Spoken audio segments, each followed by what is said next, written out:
মুসাপ্পা একটা ক্যাম্পের বাইরে যে পুলিশ চেকিং করতেছে ওটার একটা ভিডিও দেখাই।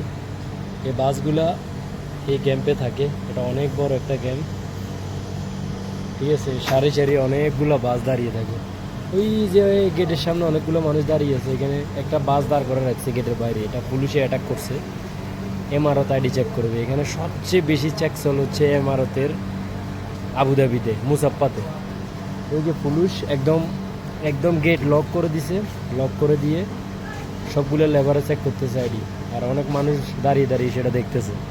আমি ক্যামেরা ঘুরেলে আপনারা দেখতে পারবেন। এই যে বাসটা, এই যে মানুষ দাঁড়িয়ে দাঁড়িয়ে তার নমুনা দেখতেছে।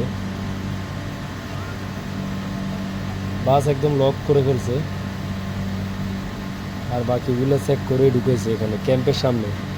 এখন এই মুহূর্তে যদি আপনার আইডি না থাকে, আপনি কি বাঁচার কোনো উপায় আছে বলেন?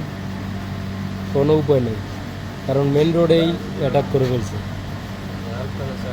এই যে মানুষ নামতেছে একটা একটা, চেক শেষ। জুমে আসতেছে না, জুমে আসতেছে।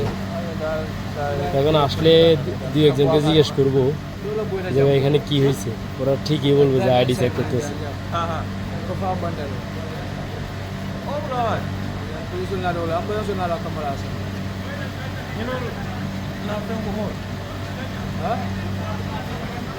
জীবন যেখানে যেমন, রিস্ক নিয়ে ঘুরার চাইতে নির্দিষ্ট যেসব জায়গায় চেকিং কম হয় ওইসব জায়গায় ঘুরেই ভালো।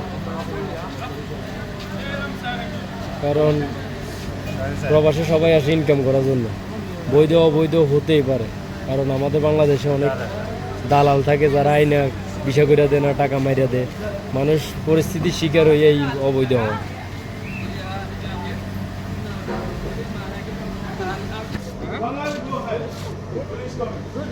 Attack attack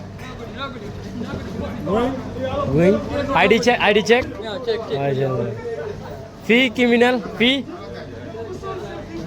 inside